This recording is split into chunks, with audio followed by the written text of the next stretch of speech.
Right. Good afternoon, everyone. Sorry.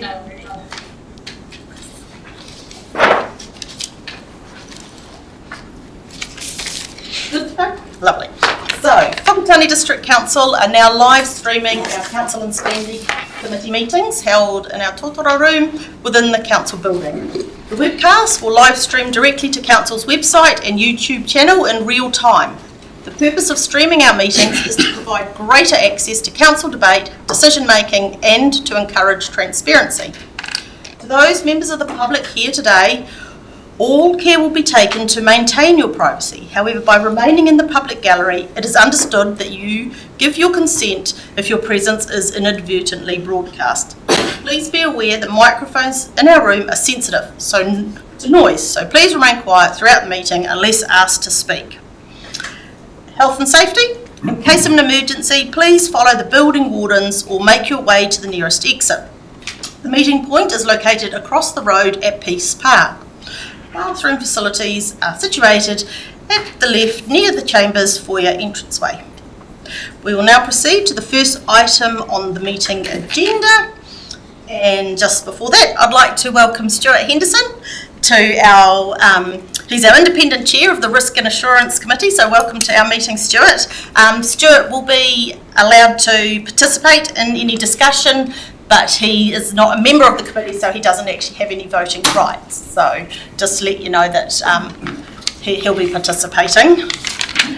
Thanks, Stuart, and welcome. Now, do you have any apologies for today's meeting? No, I can see everyone's here. Any acknowledgements or tributes? No. Any conflicts of interest? No. Public forum, it is here. Confirmation of minutes. Are there any corrections to the meeting minutes? Refer to page 8 of the agenda. No. Do I have a mover and a seconder that the public minutes of the Finance and Committee meeting held on 1 December 2003 be confirmed as a true and correct record? Councillor Puller moves, Councillor James seconds. All those in favour, please say aye. Aye. Carried. Thank you very much. So we'll now move to page 9 of our agenda, our very first report, which is the Financial Performance Report for Quarter 2, and I'll invite Gary to have an overview of his report. I'll be going through this report because there's quite technical details on each page, on a page-by-page basis, so we can do any questions that way. But Gary, please give us a summary of your report. Thank you, Madam Chair. So this is the financial performance report for the 6 months from 1st of July to 1st of December 2023. The information and resolutions we'll obviously come back to. I've probably got 4 particular comments through the different sections of this report. So the first one is when we look at section 4.1 in terms of our operating performance. So the main things I really want to point out here are a couple. So an awareness that we had some variances in our revenue. There are some one-off impacts in those variances.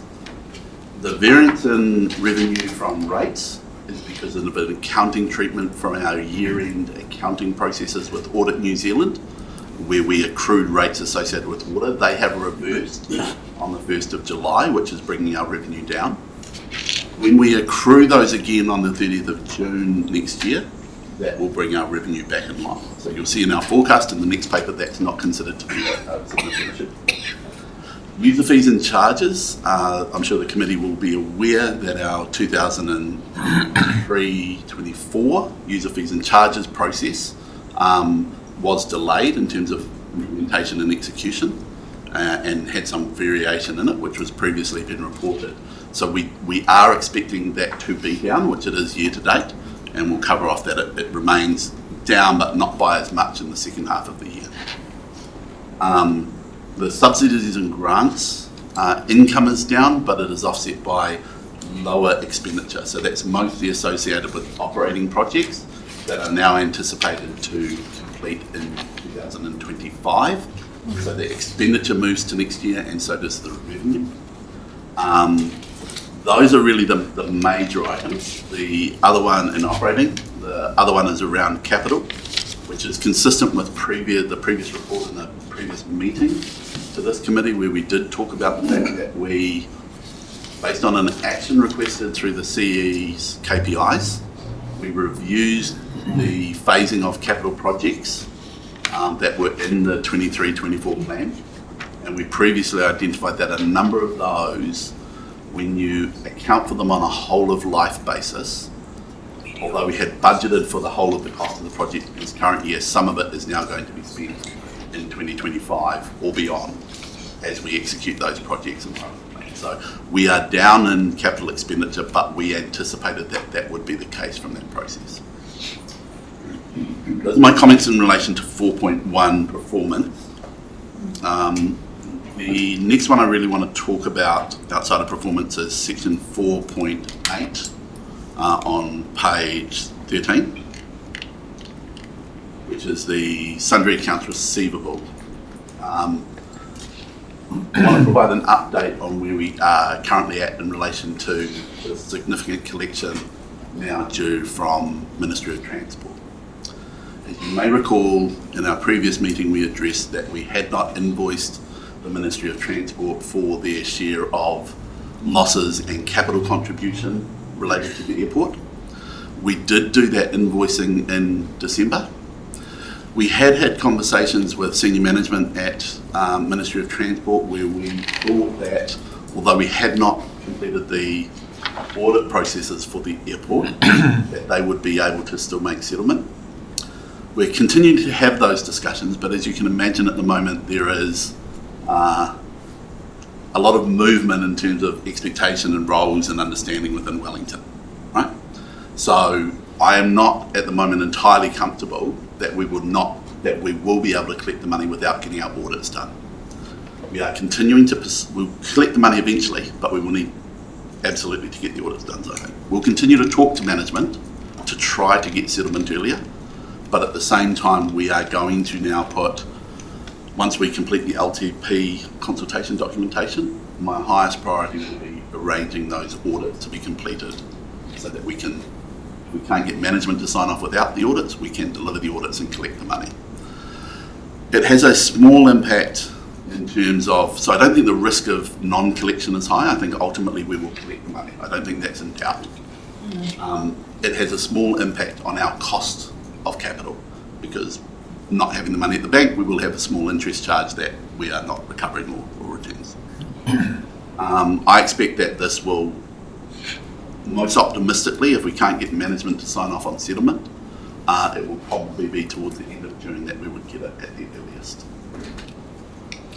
Just before you go on, Gary, Councillor Puller's got a question for you on that. So Gary, just on that note, we're paying interest. Are we charging interest? We have not raised that, but I think it is a very good point, and if you'd like, I'm happy for that to be an action for me to consider in our conversation with Ministry of Transport. It's not outstanding. It's been outstanding for some time. So. I think it's a reasonable expectation that we try to pursue that. I mean, it's not a small amount, is it? Really? No. 1.535 million. The interest is not significant. Seems to be a general yes. Absolutely. So happy to take that as an action to pursue as we seek collection. Yep. And Councillor Mix on that. Thanks, Madam Chair. Thank you, Jerry. Great and not great to see it in the table, which is really good. Just in terms of what you're saying, you're likely going to want audited accounts. Can we get 4 years of airport audited accounts done by June? I did say that's probably the best outcome. I need to step in and try to do everything I can to make that happen and try to, now that we are working through a process and we've cleared the 23 annual accounts for the council, we need to try to work with Audit New Zealand and bring this to the top of their priority list for us. That is the thing I'm going to try to now work on. We already have a meeting scheduled with them specifically on this issue to resolve the 2019, because there was a technical issue that has been holding these accounts up. We believe the matter associated with that technical issue has been resolved. We're meeting with them on the 11th of March, I think it is, to ensure that they are happy that the 2019 accounts are closed. Once we do that, one of the issues I need to resolve is who is going to audit the next 3 years. Originally last year they indicated it would go to an external audit firm, just because of the issues to getting access to auditors.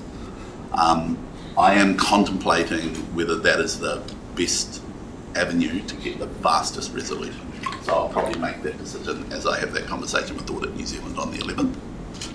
I think the other thing to be aware is this issue in terms of collectability and obviously relative to risk profile, this issue has been added to the Risk and Assurance Committee's agenda for tomorrow. Supplementary.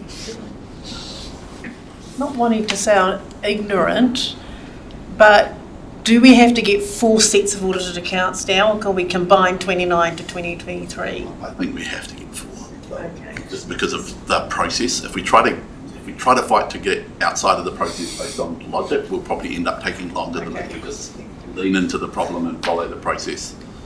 Thanks. And that's one of the challenges, right? Doesn't seem logical that this is the issue, but sometimes you just have to play the process in front of you. Did you have anything else? The only other one was on 4.9 around the rates collectability, and 2 quick observations on this. We've made the comment in the last few meetings that we hadn't seen any significant impact in terms of collection. I wouldn't still call it significant, but it is definitely showing up in these performance percentages that it is slipping a little bit. Was not unexpected, and we will keep monitoring it. We obviously anticipated having to do more from our rates team in terms of communication. I think the counter to this, which is the positive, which improves those numbers more than they might otherwise be, you can see in the rates rebate comment of section 4.9, we have increased the number of ratepayers in the district who have been able to access the $750 rebate as an offset to their rates in the current year. So I think that's a really good, I'd love for it to be more, and we will continue to try to work hard to make it more, but I'm glad that it's moving in the direction and more ratepayers are able to access the methodology to help. Thank you. Thank you. Right, so we'll just quickly start. The first page is page 9. Did anybody have any questions on that one? Page 10.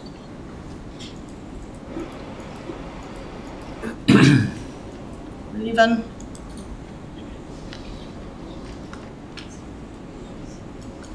12. 13. Councillor Deputy Mayor Amick. Thank you.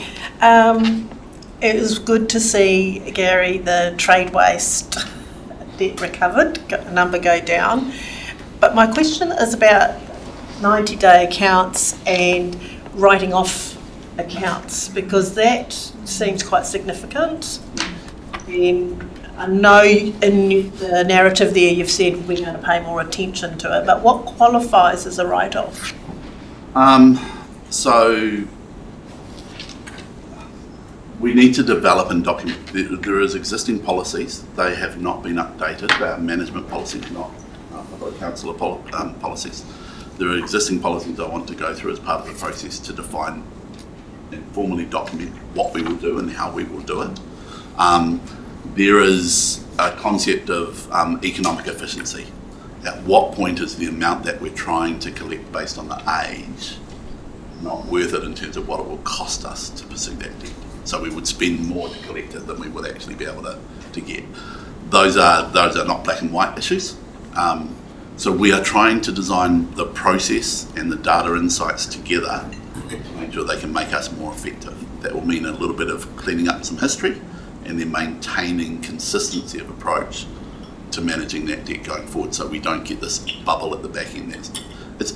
The team is doing a good job of managing it, but we want to go from good to better to better. Right? So this is about improving those standards on behalf of the community. Again, challenges capacity. As you're aware, we've talked about resourcing as part of the LTP. We have freed up some internal resource now who will start working on some of that data insights piece, which I think will be a catalyst to making the change that we need to make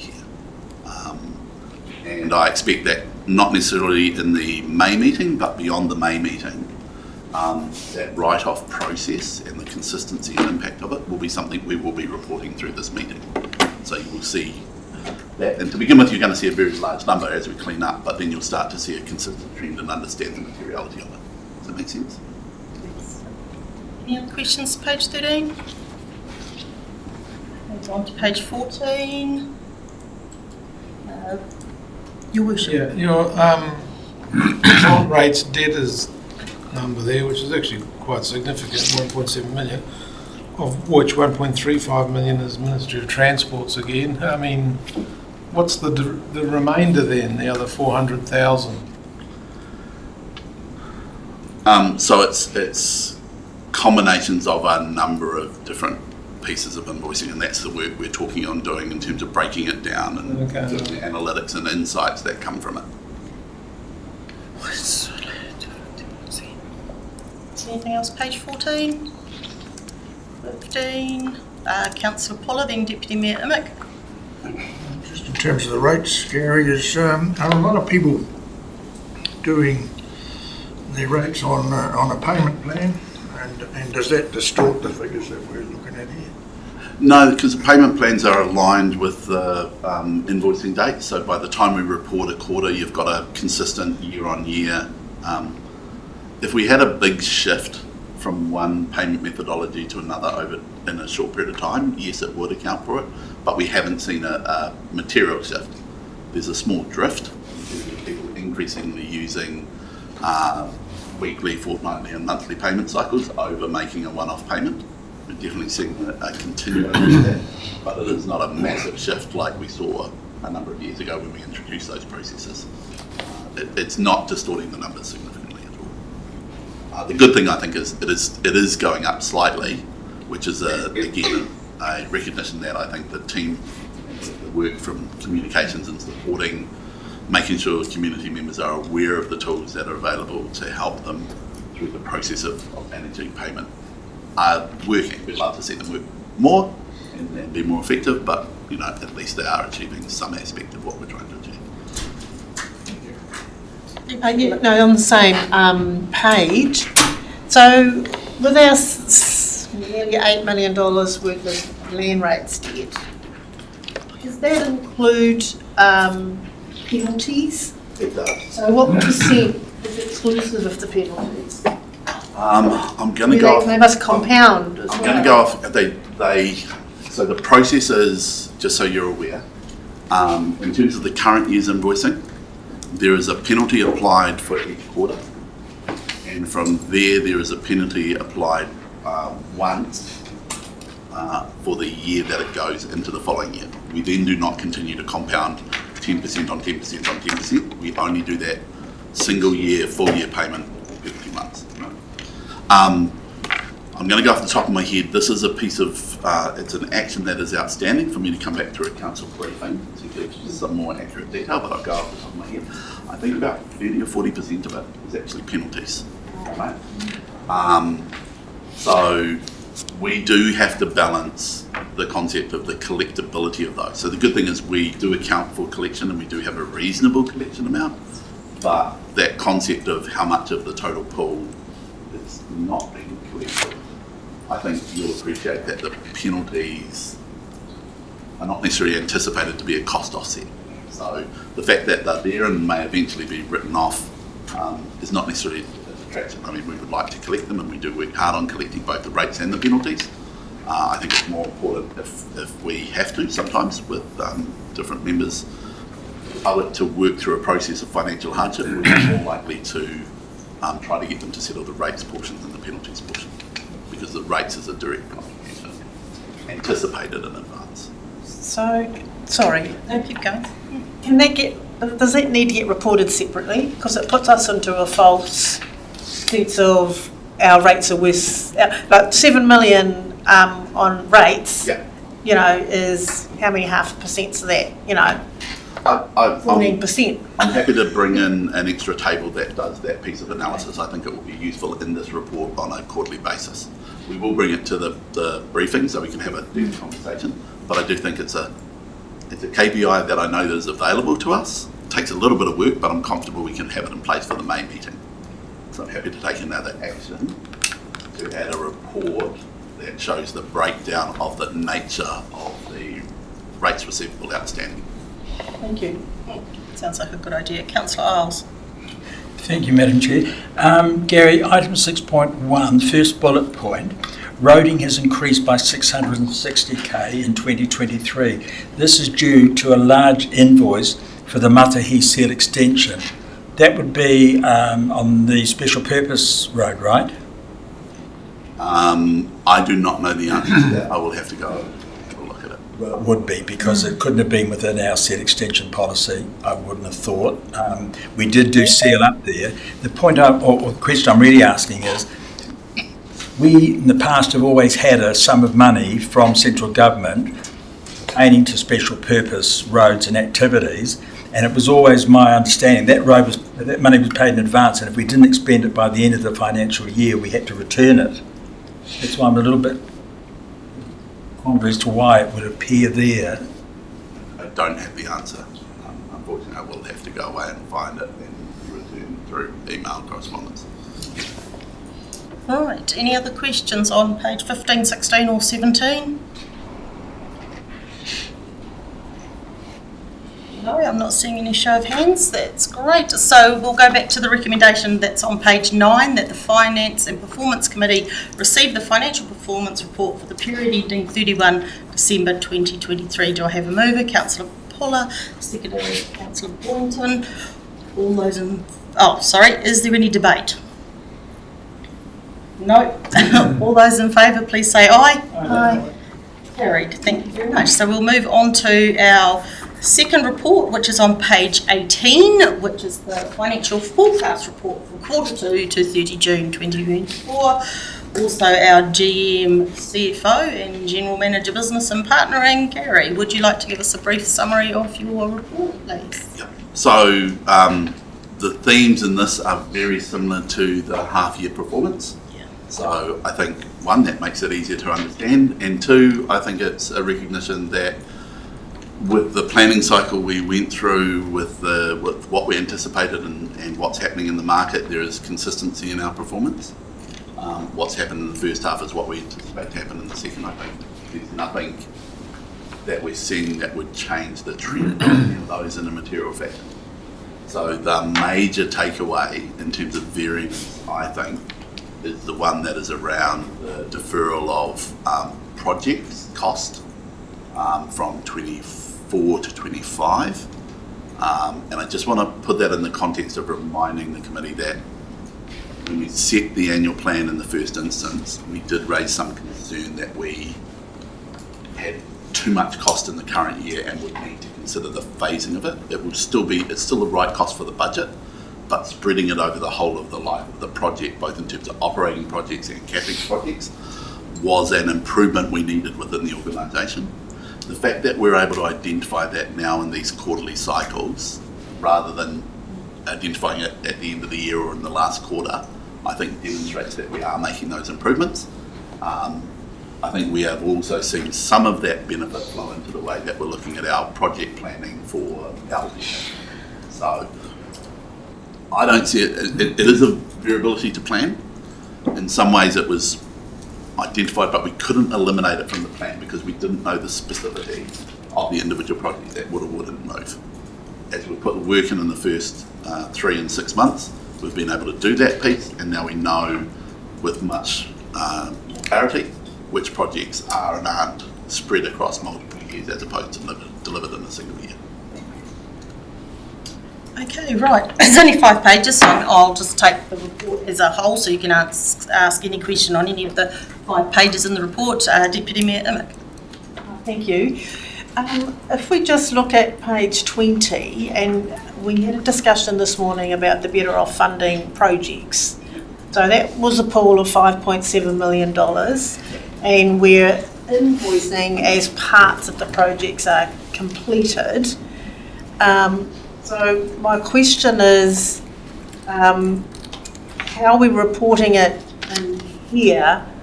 Because we have to spend the money in advance before we can recover it, don't we? Yeah. So there is separate project reporting associated with Better Off funding. I, off the top of my head, do not recall which committee it is going to. Living together. Living together. This morning. Okay, sorry. So yes, the process with the Better Off funding is that you had to demonstrate not just a commitment to the cost, you had to demonstrate costs was incurred. We are doing regular collections on that, so I don't think we're exposed to any real significant timing difference between our payments and our collections. Is that the question you're asking? Okay. And we do not, the question of do we have to spend it, is it a problem that we're not delivering those projects in the 24 year like we planned? No, within the, I don't know if you covered the apologies for not being present this morning. I think we've got 3 years to deliver on the projects associated with that 5.7.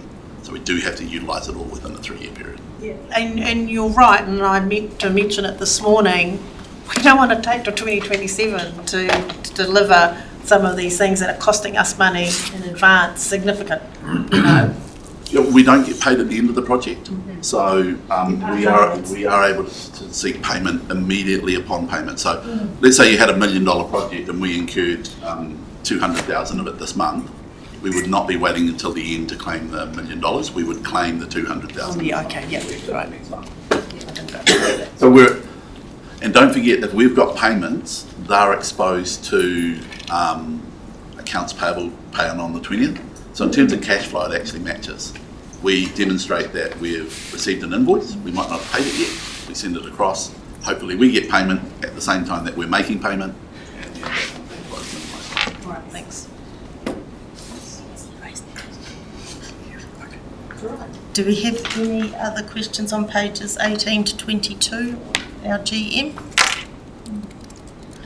No, if not, I'd like you all to go back to page 18, which is where the recommendations actually are. There's quite a few. I won't read them all as long as everyone's on that page. We're receiving the report. We are reflecting that we've got the operating surplus of operating activities. There's capital cash expenditure before borrowings, and we've got a reported projected operating surplus.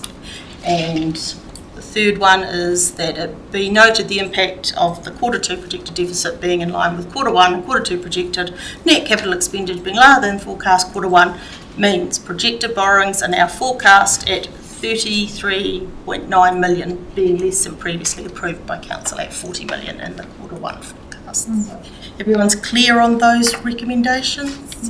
Can I have a mover? Councillor James, seconded. Councillor Boynton. Is there any debate on any of those motions? No, I don't see any, so I'll put the motion. All those in favour, please say aye. Aye. Carried. We'll move on to our third report, which is BOPLAS, which starts on page 23, and it's also Gary as well. Would you like to just give us a quick summary on that? Probably just one observation, and then I'll take the paper as read. I think we continue to seek improvement in the way we do things, and I think one of the things we're trying to become more consistent with is our reporting through this committee of the measurement performance of our CCOs. And that means also delivering both copies of their, or tabling copies of their annual reports and their statements of intent. There was a finding from Audit New Zealand that we needed to be more consistent with those processes. So you will see, I think, more regularly on a 6 monthly or yearly basis, more papers tabled than has been the last couple of years in relation to CCOs. So that's a kind of general observation. This is an example of a specific one where the statement of intent for BOPLAS indicates what they intend to do on our behalf. This is them reporting back to us in terms of what they have achieved in terms of performance benefit to the council and the community. And thank you. Lovely, thank you. I'll just explain the process for this report. So, given it is a report from an external organisation, the CCO, I'm just going to take it as the whole report and the appendices. So, feel free to ask any questions on the report or appendices 1, page 24, or appendix 2, page 28. So, please just say the page that you're referring to and Your Worship. I'm just on page 25 of the table. I'm just wondering, the dashes presumably mean that they don't have numbers. Why don't they have numbers for 22, 23 for those estimated costs? Because those particular items were benefits delivered between 2008 and earlier, and they're no longer providing benefit in the current year. Okay. So just to be clear, the total savings is what you're saying is from the start to now, just so everyone's clear on that. It's not total savings for the 1 year. Sorry, I think I saw Deputy Mayor Emick had a hand up. Thank you, and thanks, Gary. Really happy to see this report because we've been asking for a bit of a breakdown on our savings and benefits, but it doesn't say what our investment is. So what's our annual fee to Botwaz?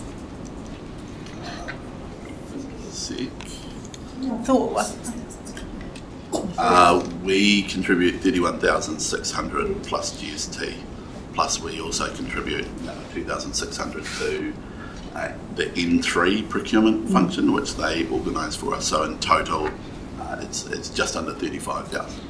That's a pretty good rate on return. Very good on the savings. Thank you.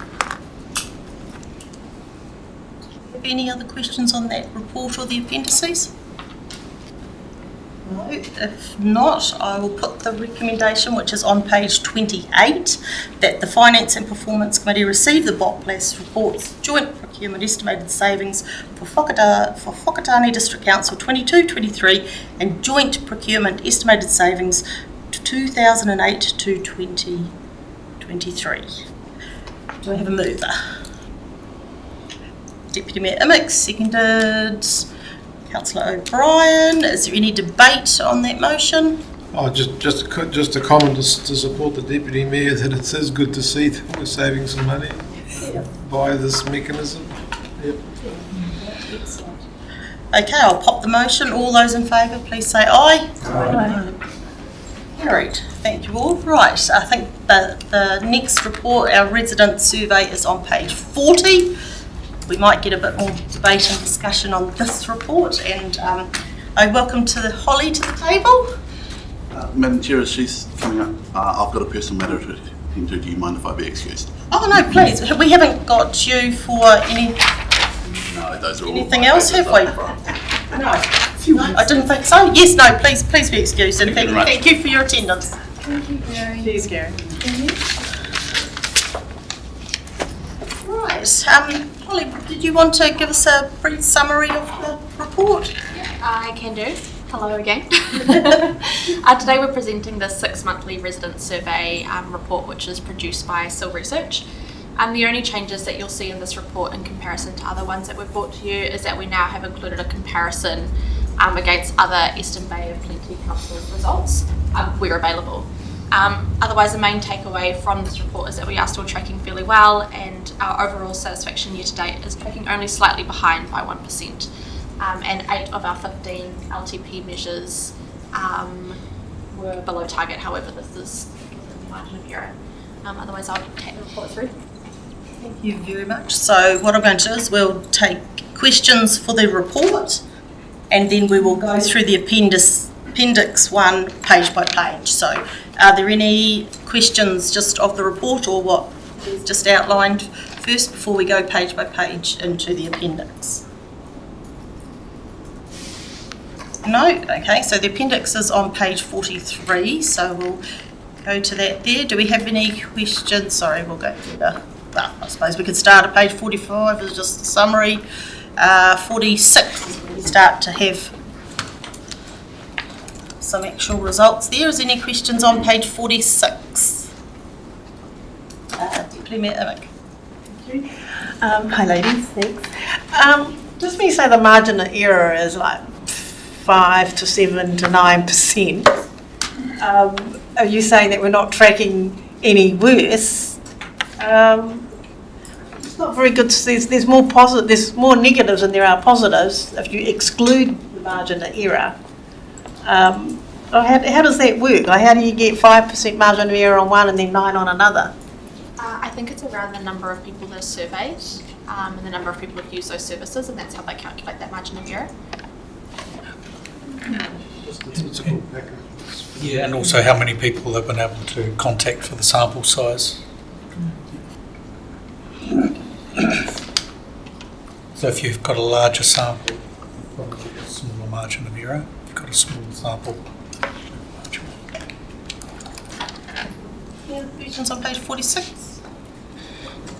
Moving on to page 47.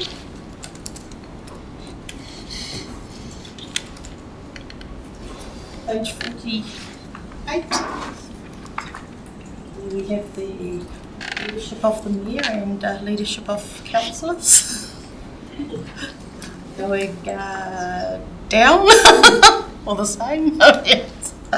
Any questions on that page? No, not seeing any questions. We'll move on to page 49.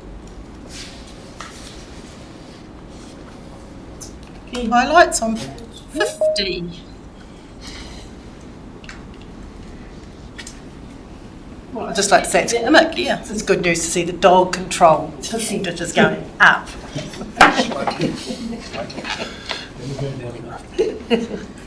And this is just the first 6 months, isn't it? So it's indicative more than anything. also too, you know, there was a general election leading into Christmas, and that sort of thing can result. Right, so that was 50 and 51. Any other commentary on 52? Thanks, Madam Chair. It's really just, it's interesting to see that one community member will complain about one thing, one will give a brickbat and another one on the same topic. Yes. Okay. It's just consistent with surveys sometimes, isn't it? Yeah. But it's good reading the comments, and obviously some people have taken quite a bit of time to put their thoughts down. This is certainly some very thorough comments, that's for sure. I don't know that we have any questions on the methodology, do we? The same one we've been using for Okay, right, well, if there's no... If I could just ask one extra question, sorry. It's actually, do we only add additional questions in once a year to the resident survey? Yeah, we review it. Well, it's better to review it alongside the LTP. So coming up soon, we're reviewing the LTP KPIs, and that's where we'll go. You'll see some of the relationship between the non-financial KPIs and what sits in the resident satisfaction survey. But yeah, I mean, we are able to review it, and if there was general momentum around changing the resident satisfaction survey, we could run some workshops on that, have some conversations. However, the other thing to balance up too is that when you change your questions and your results, you're also losing patterns and trends. Yeah, happy to have another session on that if you think there's a need for it. Well, we can just add one set of questions is about the community's emergency readiness. So a couple of other councils in that now are putting in, have you got a run bag or a go bag, or does your family know what to do? And I think it'd be quite good to start setting something along those lines. We do already run surveys through the Eastern Bay Emergency Management. That's the one which they do every second year, which we do report on for the annual report. Yes. So there is a survey that is done. But does that reach as many people as It does. one might? Yeah. Something to consider. Yeah, I do remember getting your email and having a conversation with David about that. So no other questions? I'll take us back to page 40, which is where the recommendation is, which is simply that the resident survey 6-month summary report be received. His Worship moves it. Councillor Boynton seconds. Is there any debate? No, we will put the motion. All those in favour, please say aye. Carried. Thank you. Right, so we'll move on to 6.5 on page 56 of the agenda, which is our non-financial performance with reporting for quarter 2 for 23-24. Now, I think we've got Lainey and Ayla. Welcome, Ayla. Thanks everyone. This is of course our half-yearly long-term plan non-financial performance measures report. And this has been initially drafted by Holly, but Ayla has picked up the second half of the process, which is a really awesome opportunity for our team and just gaining that experience. It's a very busy time, so apologies that the appendix to the report was really hard to read. We have acknowledged that this is an issue and there was actually a column highlighted that should not have been. There was an issue in which version was uploaded to Objective, and we are all scrambling and doing our best, so please forgive us for that. In terms of highlights for the report, there were 69 performance measures that have been reported against. 39 of those are non-financial performance measures, and of those, 33 are on track to be achieved, 3 are at risk, and 3 are known not to have met their end-of-year target.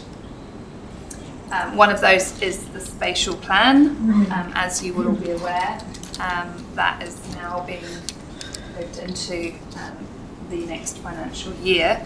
And because of that, the not achieved measures include district plan changes that will be dependent on the outcomes of that spatial planning process. And then you'll be very familiar with the other not achieved measures around water that are all in Appendix 2.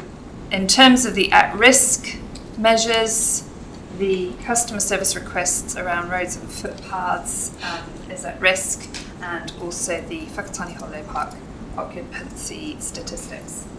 But we can talk to those if necessary. We'll take the report as read. I'm happy to take any questions. Thank you very much for the summary. I think there's a few pages in here and a couple of appendices, so I'll just go through it page by page to make it a bit easier. So any questions on page 56? 57? The 8. Councillor Dennis. Just in the quarter 2 result, 1 scheme compliant out of 9 for drinking supplies. Are we concerned about that? It seems quite a low figure. I know in times past we've had issues with 1 or 2 schemes, maybe Mirapara and 1 or 2 of the others, but only 1 scheme compliant out of 9. Yes. And it's come through in the Waters Investment Strategy. Yeah. Yes, that is fairly consistent with what Bevan has been. Sorry, Councillor Dennis. We might reply to that. Lainey's in a difficult position without Bevan in the room, but Stephen and I can confirm that that has been reported reasonably regularly through Bevan Gray from the infrastructure team, and we've reported on what those drinking water supply schemes are. One of those would have been Roma, and that those are the schemes that come through in the Waters Investment Strategy that you've been briefed on recently. Because this is only quarter 2 that we're talking about, aren't we? It's not a whole year's worth. No. I mean, remembering that a small transitory non-compliance for just even a minute, and it triggers a red. So I'm not too worried about it. It depends what it was. But You had your hand up? Was that was all you wanted to say? no, I'm on the appendix, but carry on. Oh, okay, cool. Yeah, that's right. Just making sure you had covered off what you wanted to ask. So anything else on 58, 59, page 60? Shouldn't be anything on that one. Okay, so we'll start out. We're at Appendix 1. Let's go to enlarge mine so I can see 150. Oops, that went the wrong way. Right, there we go. Do we have any questions on the first page of Appendix 1?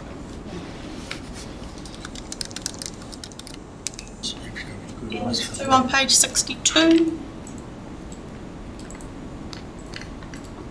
63. Councillor Winky. I just had a question around Taumata Arowai and around recent changes to the, intended changes to that legislation that established that. What impact will that have, considering that these were coming under those before, and that's what it's been assessed on? What's the impact? Oh, sorry. Anyone else have Are you going to say that there? So the LTP measures, well, as we set LTP non-financial measures, obviously the ones that are compulsory, that we have to give, the waters will continue to be in that group, so they'll be the compulsory non-financial LTP measures, and of course we'll always make sure that those are consistent with any new regulations that come through, or environmental standards that are set, including by Taumata Arowai. So through this LTP process we're currently going through, Bevan and his team are looking at those and making sure that our non-financial water-based measures are compliant with Taumata Arowai new requirements.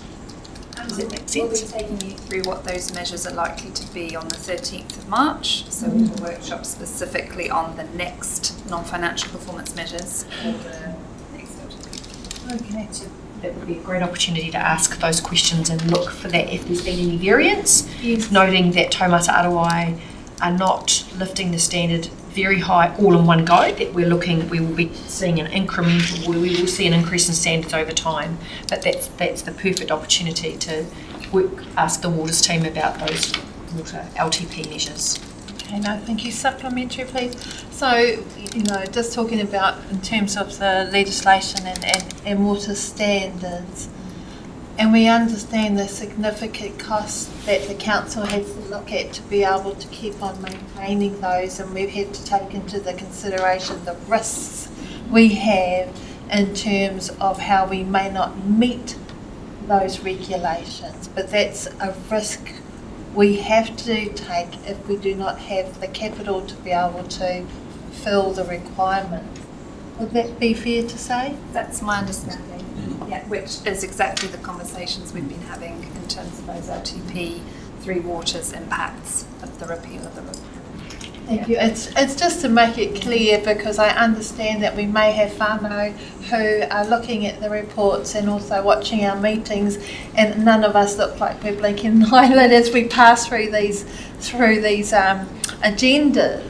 And all they're seeing is a red line through a particular mark, but it's just understanding how legislation ties into what our obligations are, and how much money we have available ties into how we can meet those obligations. It's an excellent point, and the connection between, we're sort of looking backwards as we come to the end of this cycle of the previous LTP, which is still the current one that we're reporting on, and one hopes that there might be a way to report differently and to help meet compliance in the next LTP period. But at the current time, we are non-compliant, and at the moment that challenge hasn't gone away. Thank you. Any questions on page 63? No? We will then move to the appendix 2. I know His Worship has a question in this appendix. Yeah, just the page 65 where it says on the old Kaponga scheme and others, it says not met due to an instance of low UV and lack of continuous UVT monitoring. What does low UV mean, and how do we monitor? Is it automatic monitoring, or That one there's I'd quite a need to few take- instances of lack of monitoring? That one I'd need to take away to the waters team unless. No, I don't know the detail. Right. Thank you. Anybody else have any questions on that second appendix? No. If not, we will put the recommendation, which is on page 28. No. That's right, just my run notes. It's page 28. I'm thinking, no, it's not on page 28. Recommended, yeah. So 56 of the agenda, which is that the long-term plan non-financial performance report for quarter 2 23-24 be received. Do I have a mover? Councillor Puller, seconder Councillor Boynton. Any debate? No. Motion. All those in favour, please say aye. Thank you. Carried. Right, we will move on to the next page, which is on page 68 of the agenda. And it is our organisation performance report quarter 2, and we've got Holly. Actually, Aila's reporting on this one as Oh, well. right. So once again, we're sharing the load across our team as we all jump into different parts of what's required at the moment. And we'll ask for your understanding once again. This report, there were 2 changes that should have been captured in the version that you see. They're not particularly material. One is that the Lagoima rate was reported in the version that you saw as 89%. It should have been 100%. So apologies for that.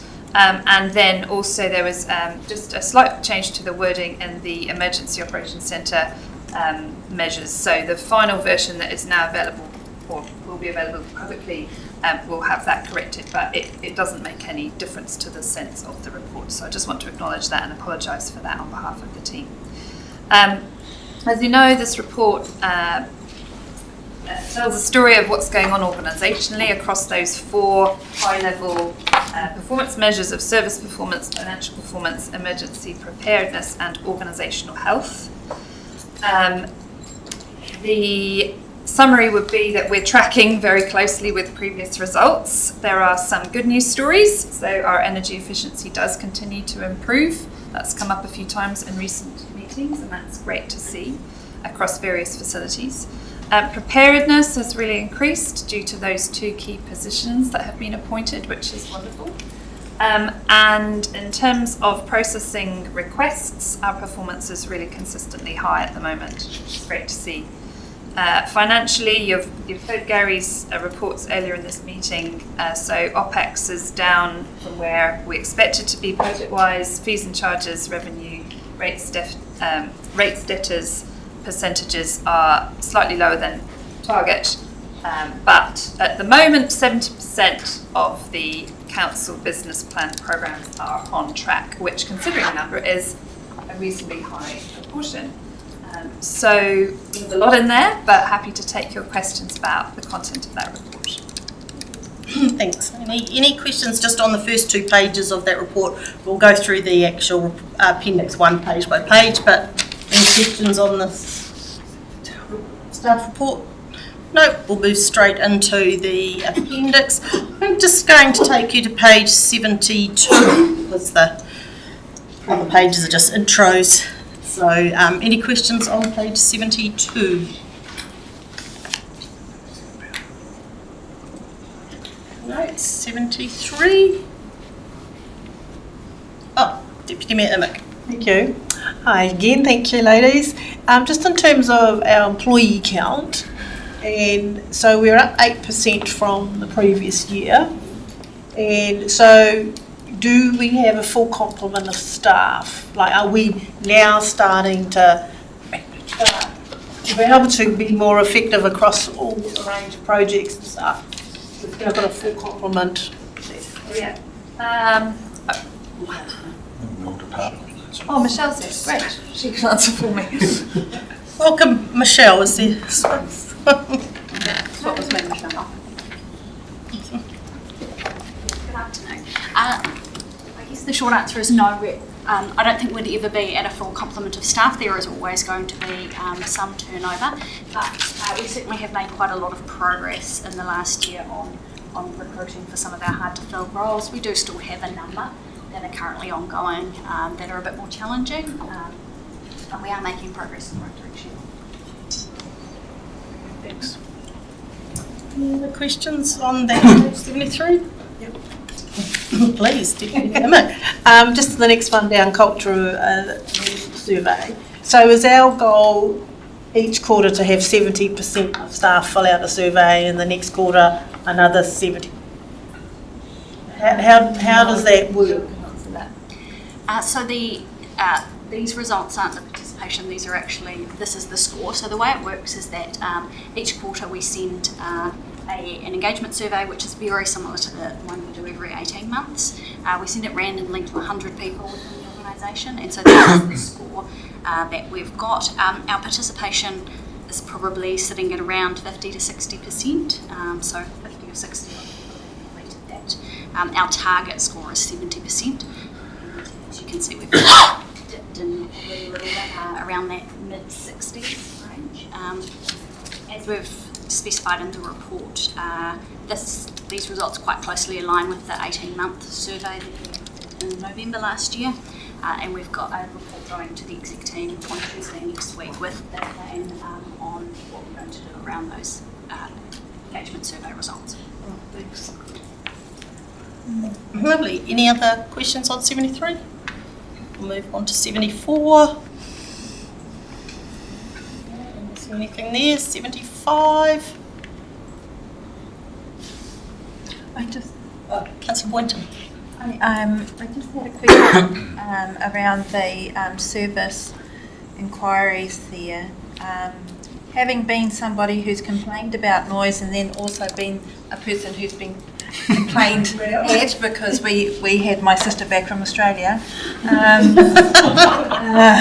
It actually got confiscated. The speaker. Yeah, the stereo. I stayed home while they came in to come and get it back. But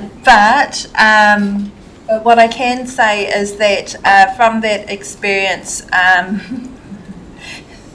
though funny afterwards, the service was professional from the police who ended up coming, but also to when it came to being able to try and collect the gears. Having been somebody over the years with small children who have called the noise control and a lot of other people, it was quite different to be on the other end. But I just wanted to thank, really, sorry, it's an acknowledgement, not a question, about the service. Your staff are always happy to hear praise. I'll pass it on because I can take no credit whatsoever, but I will make sure they understand that. Thank you. David will tell us too. Sorry, Councillor Langioho. Just on this page, top 8 categories for service request. Is that an indication of high anxiety with the rates request of 342? What are those numbers reading? And that water leak as well, sitting inside of that. Those are really high numbers. They are, yes. And I'm just wondering, because of the, this LTP coming up, and is it managing those anxieties from ratepayers and stuff?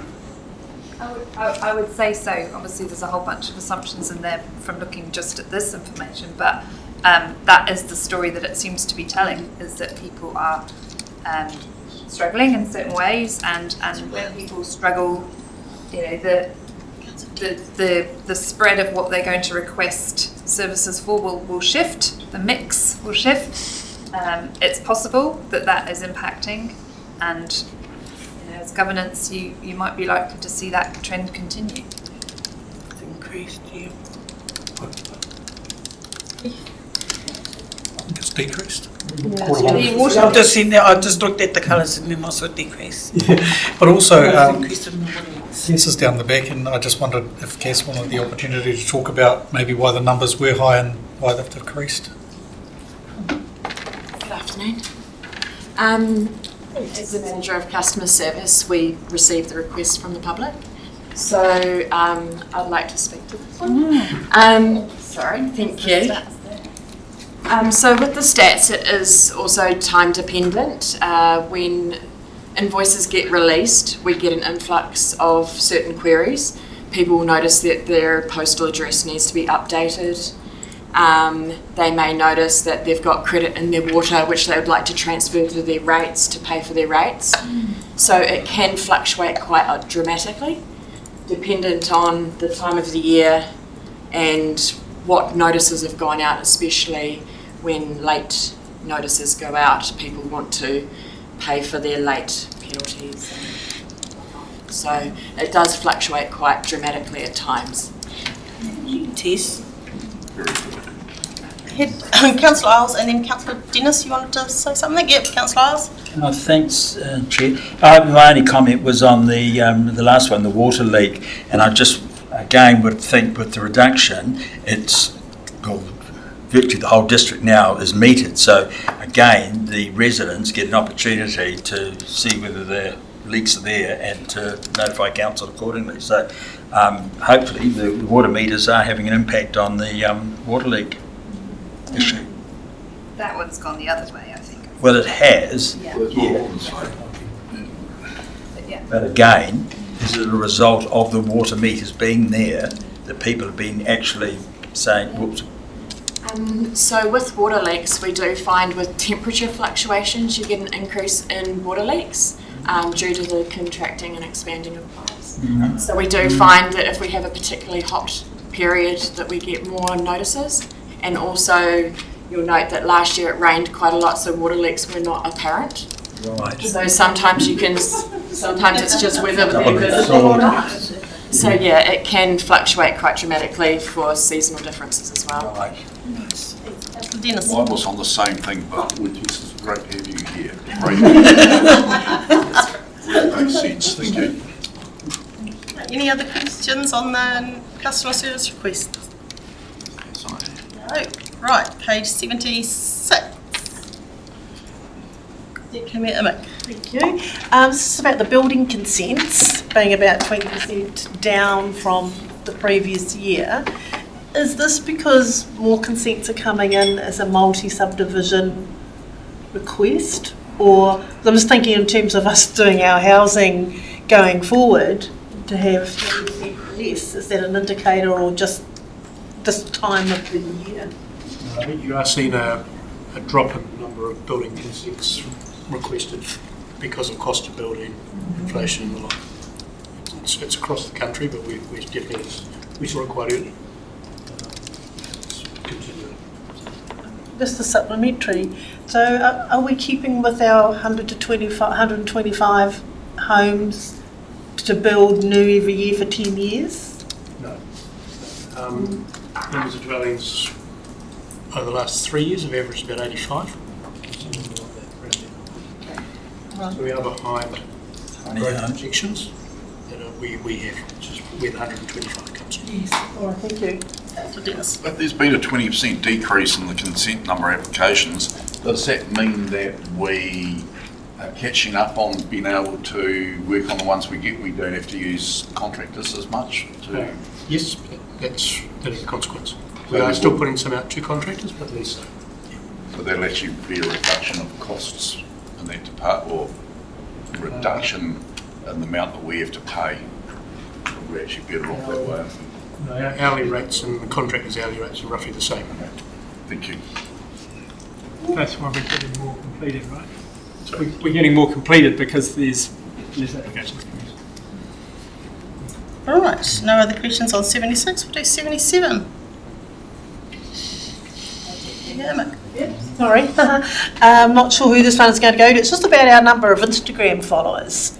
Like, our social media is, with Facebook, is doing really great. Do we have a more dedicated sort of program for Instagram? We tend to duplicate between Instagram and Facebook what we're doing. It's a very different format with different users. So Facebook, because of the way it works and how many people interact with it, is the primary channel that most people go to. Different age groups, different demographics. Similarly to TikTok or YouTube, they have their own different audiences. Facebook's still the big one, where the energy is best spent. So we haven't put, obviously, as you know, through the long-term planning process, we're talking about how to build our social media strength as an organisation. So that's obviously in consideration, but just very different platforms despite sounding very similar. I know, but it's a big difference between those two. Yeah. And I guess it's more the younger generation who like the video and the real sound bites that, but our videos that we're producing and reels are really great. It's just thinking out loud, sorry. Any other questions on 77? On 78? 79? Emic? I know it's only 1:45, but just our capital expenditure, that go amber or green by the time we get to 4:45? Question. Probably our main GM's not here, maybe. Who has the majority of it? I mean, our Bevan and Gary talk quite closely about that. Unfortunately, neither of them are here, so it is hard to respond to. I think also too, indications from the finance report that he's just done earlier is they're constantly revising those budgets. I'm not sure whether it's going to be amber or red, but probably won't be green. That's helpful. I think sometimes just thinking out loud again, when you see a red, I know it's 1:45, and I've learnt now that be a bit more concerned in 1:45 if we've got reds. Yeah. But if we already think we're going to be red, And I think I haven't been here long enough to say, but I think that the 3-year forecasting capex program was essentially partly to help resolve this. That's right. Exactly. Thanks. Any others on 79?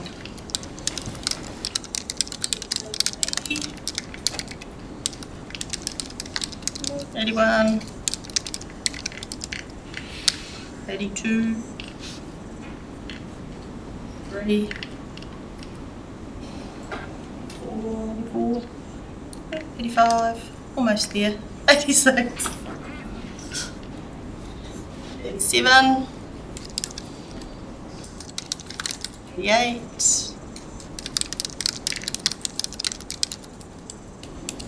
89, we shouldn't really have anything on, 88 or 89, 90, so no more questions. Then we will go to the recommendation, which was back on page 68, which was that the organisation and performance Q2 23-24 report will be received by the committee. Do I have a mover? Councillor James, seconded his worship.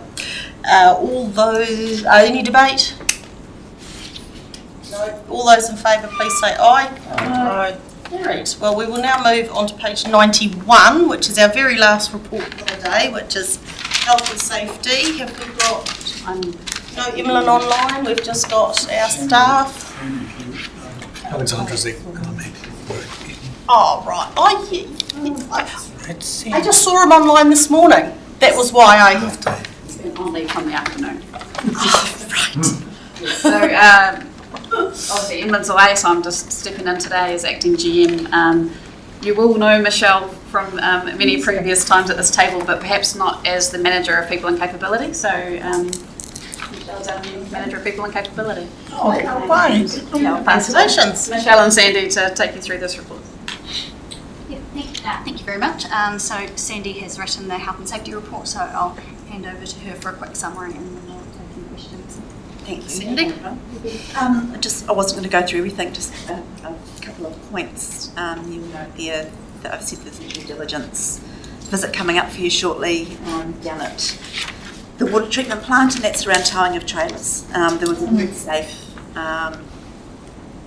put out some advice around a runaway trailer that was involved in a road fatality, and given that we use trailers all the time, and you probably will remember from the previous reporting that we have had issues with wheels coming off and bits and pieces on our trailers, and we have done quite a lot of work around that, but I thought it was a great opportunity for elected members to have a chat to staff about how that works in practice and the types of maintenance that we've got in place. And so that one's coming up, and the team are working on that. That's next month. The team are working on that one now.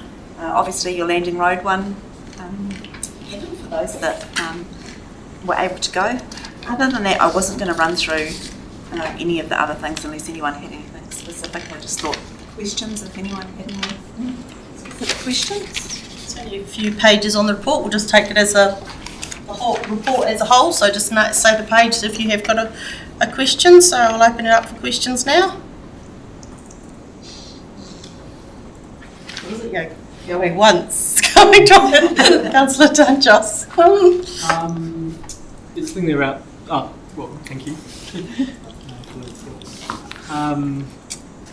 Item 5.2 talks about COVID and again affecting staff. How significant is that an issue for an organisation? We had a few away at one point, but it's certainly slowed down a lot now, which is good. We are starting to see a bit of influenza. Not COVID, but yet small numbers. Which is, The flu's back. Sorry? She's talking about COVID, but now we're seeing the influenza is back. So, the flu's back.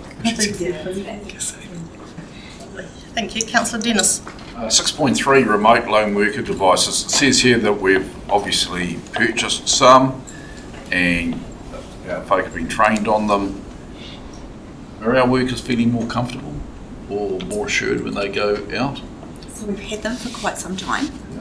It was just around refreshing the teams that use them, making sure that, because we can input messages that fit the teams, and I think because we'd circulated them between various different teams, it was just a bit of training to say, hey, remember we can have this type of messaging. No one has said anything about whether it makes them feel any safer or not, but... Didn't we have an incident where someone didn't have one and they had a breakdown or something? We had an incident of a staff member using the device, but it couldn't get signal. So they're not, like with all of these things, the limitations in technology still. Are they two ways? So can we send them messages as well as they... We can message back. Any other questions on that report? Councillor Dunjas. I've just got one on 6.4 new risks. Talking about inflatable amusement devices. So I had a case where I was trying to hire an inflatable amusement device for an event I was running, and was told that to do it on council land it needed to meet an ISO standard, and I couldn't find anyone in town who could assure me that they can meet the standard. So my worry is that it just means we're just not going to have these kinds of things at our events. That's a really difficult one. WorkSafe are quite big on this issue at the moment, given that there have been a number of issues and one in Tauranga that's still going through the system. But the compliance to the standard is the issue. We've got, and Steve's team manages it, we've got the things in place that we need for the people who wish to have them on our parks and reserves, but it's getting people who are compliant, and obviously that's we're basically going by what WorkSafe says, but they do struggle to meet the requirements. I guess the sense I got was that the particular person who I had most contact with, it was just too difficult. They just didn't know where to start to even think about it. So I was like, I'm just not even going to bother. I'll just focus on private parties in backyards. So that's kind of, so of course we're not reducing the risk there, but I suppose it's the appearance that it just seems too much for small operators to. I think it's probably we've got that as another due diligence activity coming up. But WorkSafe is speaking to a group of health and safety professionals tomorrow at a meeting in Tauranga. It's one of the things that we've got on the agenda around, how do we manage this? Because we don't want to be the fun police and stop all these things, but we want to make sure people are safe as well. So it might be something that we can help advocate with some of those providers that, whether we can get WorkSafe to come on board with us and help out a little bit around even some explanation of some of the requirements. So I think there's some stuff that we can. Thank you. Yes, please. Can I add something? I think the other reason that this is such a big topic for us is, as Sandy's mentioned, there have been recent incidents, and particularly those incidents are with some of those larger like bouncy castles and the big slides.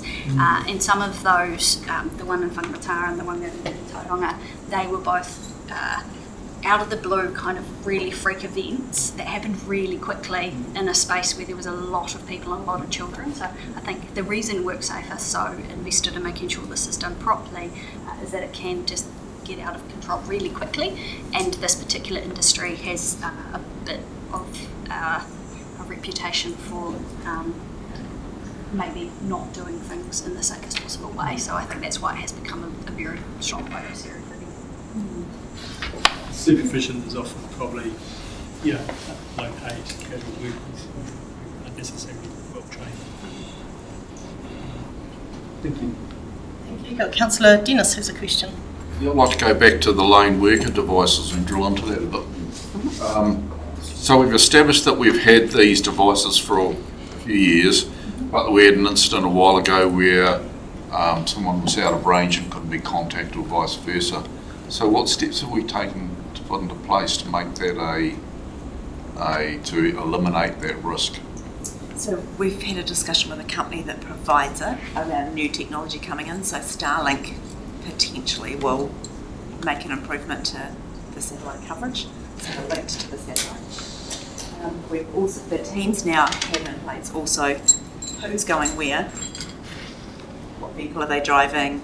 We've put increased the measures that we've got in the vehicles for actually spare tyres now. A lot of vehicles don't come out with spare tyres. They come out with the machine that you fill up the gunk into the tyre, but that actually doesn't help when the tyre's got a massive big split in it.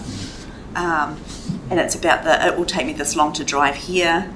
I should be here by this time, I should be back by that time, and the teams are now more proactive in keeping check on, where they are. So yeah, we've got more than just it's not just about the devices. Thank you. It's a bit wider, but that technology piece that's progressing quickly all the time. All of the providers with these types of devices are looking at how they can get on board with that new satellite technology to improve what's already there. Any final questions? No, not seeing any hands. Thanks, team. We have a recommendation on page 91 that the Health, Safety and Wellbeing Report November 2023 to January 24 be received. Do I have a mover? Councillor Dennis. Seconders, we had Councillor Tunstall put his hand up there first. Any debate? No. We'll go to the motion. All those in favour, please say aye. Aye. Carried. Thank you very much. That actually concludes our meeting. Thank you to the staff, and a special thanks to Stuart for his meeting. And we'll just close with our karakia from Councillor Rangiaho opened today's with karakia, so I'll ask you to close. Thanks. Thank you, everyone. Tēnā mana ki tanu ngarawa kia tau, kia tāta katoa, te atawhai o tō tātou ariki ai Kraiti. Me te aroha o te atua, me te whinatahi tana ki te wairua tapu. Āki āki, āmeni. Thank you very much. Thanks, everyone.